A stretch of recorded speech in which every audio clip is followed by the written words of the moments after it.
Hello, welcome to my channel. This is Pastor Femi Olaitan. Now, the very first commandment on this channel, subscribe. Click on the subscribe button right away. Subscribe. That's the commandment number 1 on this channel. And make sure you comment, you like the video, subsequently. But subscribe. Do it right now. Don't postpone it. Have you done that? God bless you.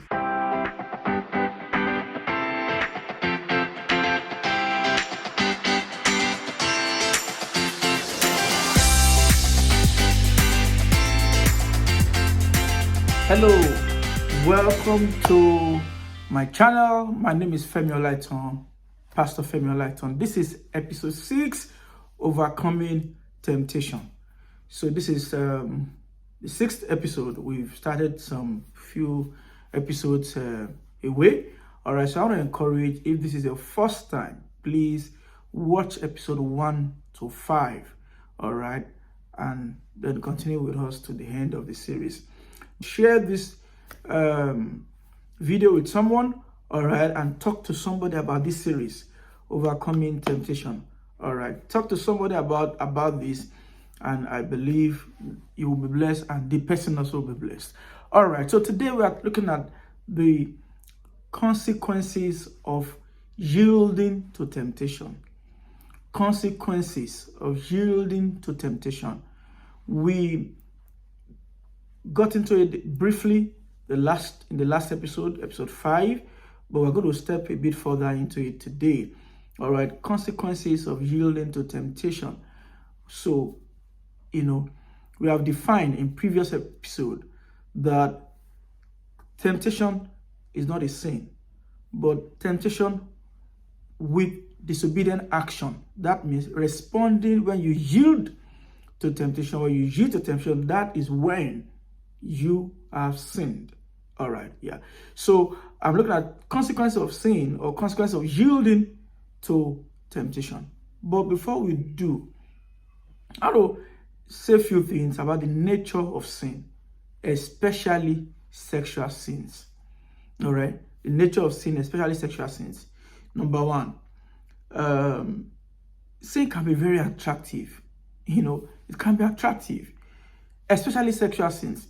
Take, for instance, when after the 40 days of fasting and prayer of Jesus, Satan appeared to him. It did not just tempt him. It was tempting him with things that could have been appealing. You see, this is always the nature of sin. It is attractive. All right, it comes with some kind of attractiveness, just to lure you, to attract you, to get you in, especially sexual sins. Number 2, it is addictive. What makes it addictive is the pleasure, and that's another reason why people don't get free from it on time.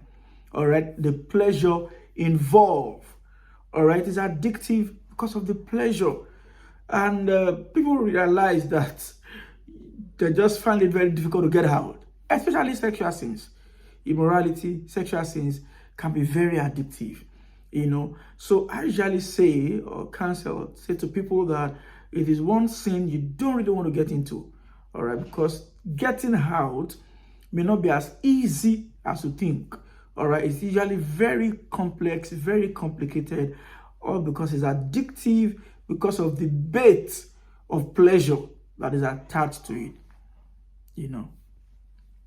Number 3, all right, the more you feed on it, the more it grows.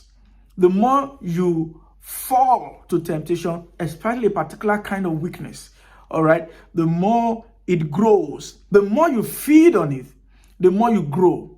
The more you commit it, all right, or you yield to temptation, the more you want to yield. Yes, the more you want to yield. And the easier, the more you feed on it, the more you commit to it, the more you want to commit more sin, the more you want to yield to it, the more you feel the need. All right, the need to do it again, the need to get into it grows stronger. You see, it gets even stronger. And the easier, the more you commit to that again, the easier committing that sin gets. All right? It gets easier. It may be difficult to commit sexual sins at first, but once it's done, after the first act, you try the second act, you realized that you are getting addicted because of the bait of pleasure involved in it. All right? The more you want to do it, the more you feel you need to do it. All right? And the more you do it, the more you begin to think that you should do it. And the more you do it, the easier it gets. All right? The easier it gets. It won't be as difficult as it was the first time. All right? Yeah. It won't be as difficult. And the easier it gets, the more complex or difficult it is to stop. You see, the more complex or difficult it is to stop. These are some of the issues with sin, especially sexual sins. All right. Yeah. Immorality, and all. Number 4, remember, sin is deceptive. All shade of sin. Sin is deceptive. It promises more. All right? It promises more. It is very loud and noisy. It gives you a lot. It tells you you're going to get it. It promises a lot of pleasure. It delivers nothing at the end of the day. Yeah. Initially, you would thought it's delivering something, but at the end of the day, when you look at your life in general, it delivers nothing. All right? It gives you a false sense of pleasure. It gives you a false sense of control. So you think that you are in charge. You are losing control, you will not know. It takes a lot. It takes a while, all right, before you even realize that is completely off your hand. You are no longer in control. All right. Yeah. So what does this taught us? What's the wisdom here? Don't begin at all. All right. The best time you should pay attention, the best time you should hold yourself, the best time you should exercise self-restraint or self-control, all right, and ensure you don't get into it is at the first time. Don't get into it at all. All right. And if there's anybody on this platform who possibly you have even made that mistake, well, we're going to get into restoration somewhere along the line. You can get out of it.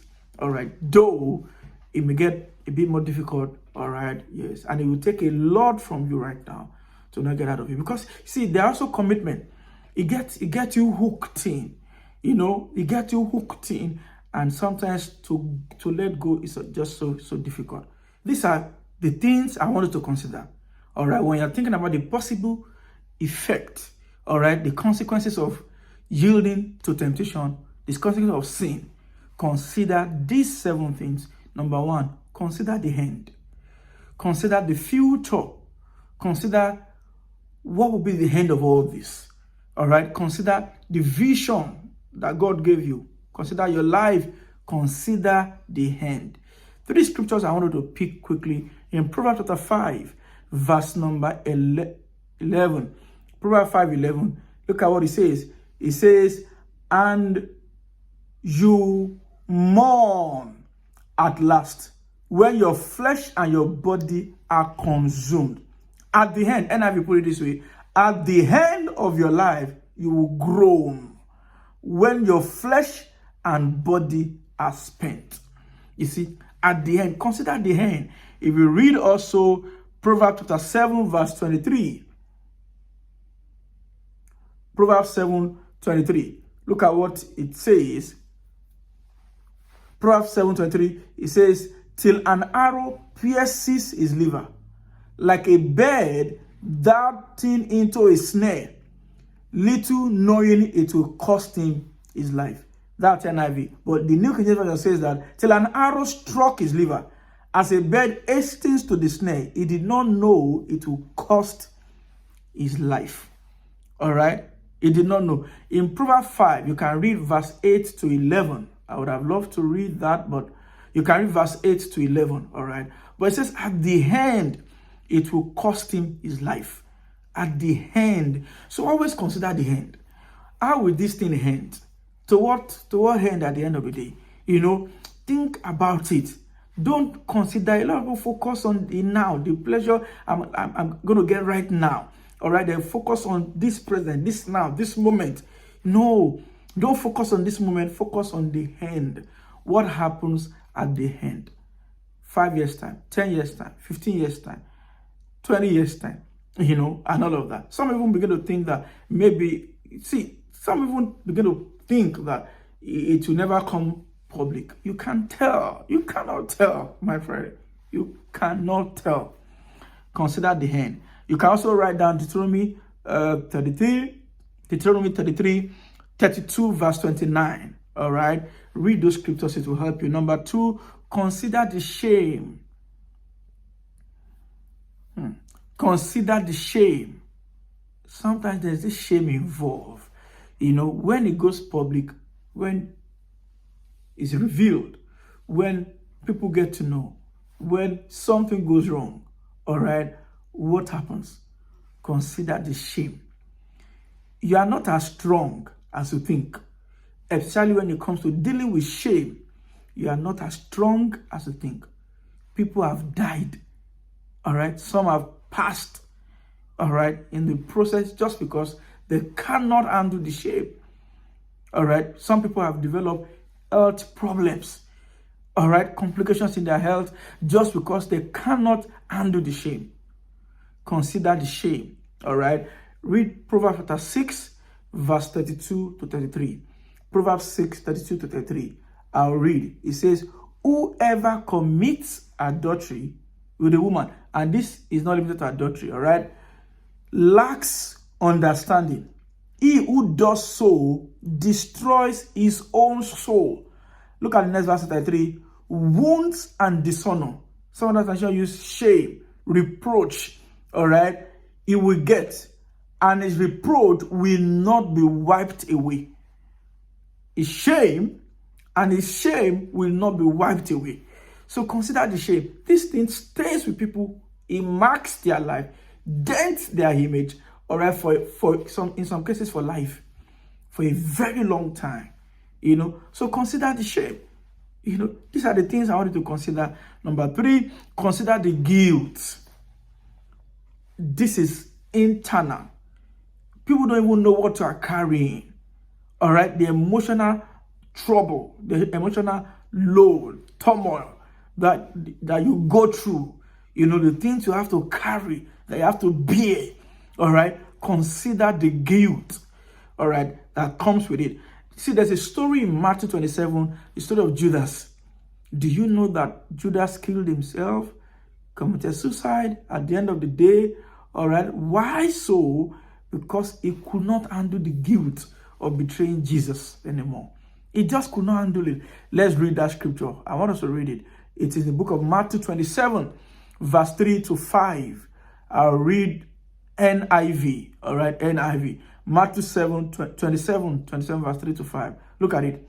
When Judas, who had betrayed him, saw that Jesus was condemned, he was seized with remorse and returned the 30 pieces of silver to the chief priests and the elders. I have sinned, he said, for I have betrayed innocent blood.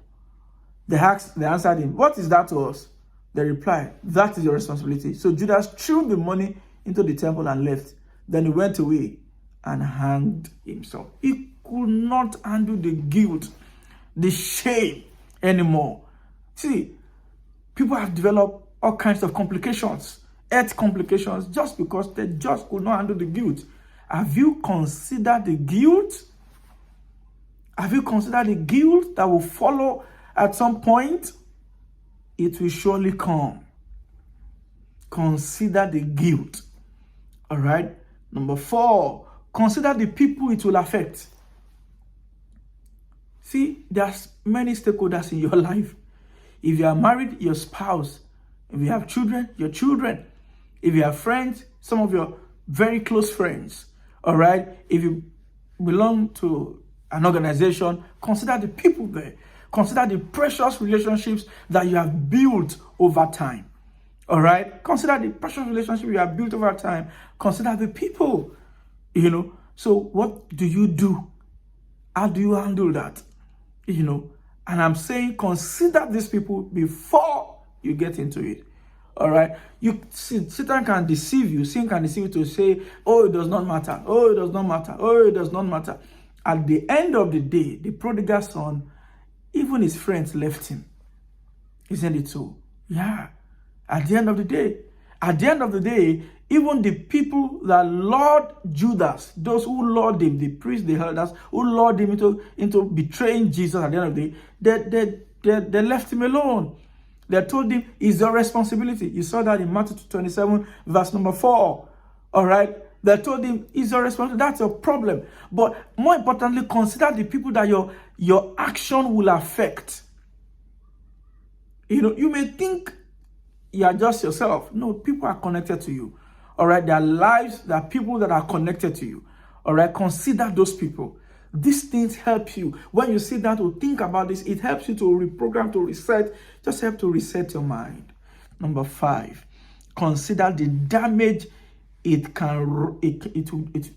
this can bring to your life. It can wreck your whole life, emotionally, physically, spiritually, even economically.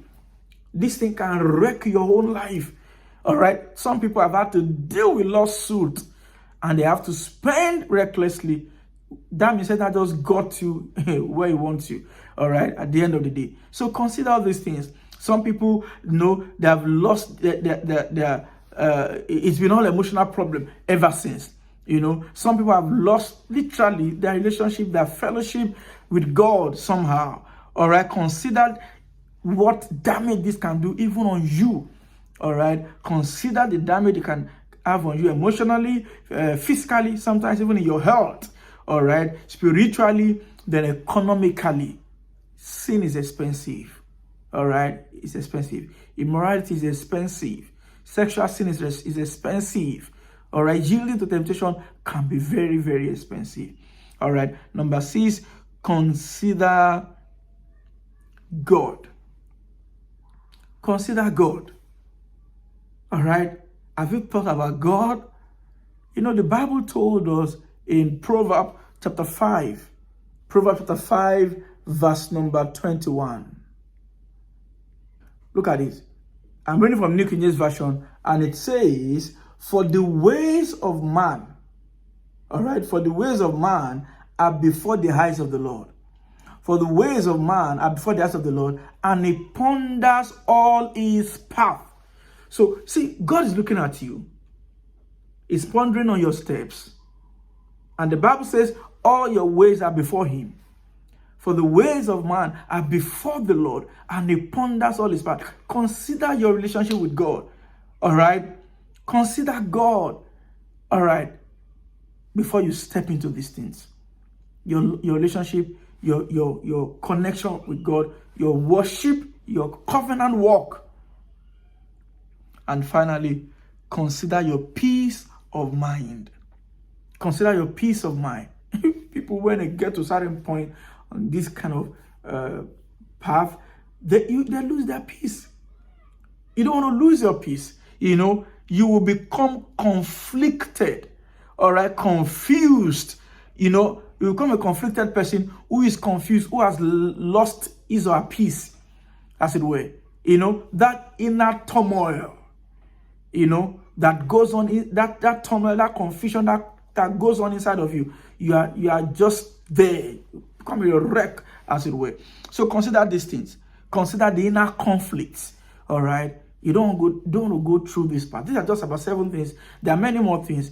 Well, you can drop your comment. If there are other things to consider, just drop a comment. All right. I want to hear from you also. I want to hear what you have to say. This is episode 6. I'll see you in the next one. But before we go, please remember, like this video, drop your comment. And today I wanted to drop the other consequences that one should consider before engaging in this before traveling this road. Drop it in the comment section. All right. Share this with someone. Invite someone to join this series. All right. And subscribe. Make sure you subscribe before you leave. I'll see you in the next one. God bless you.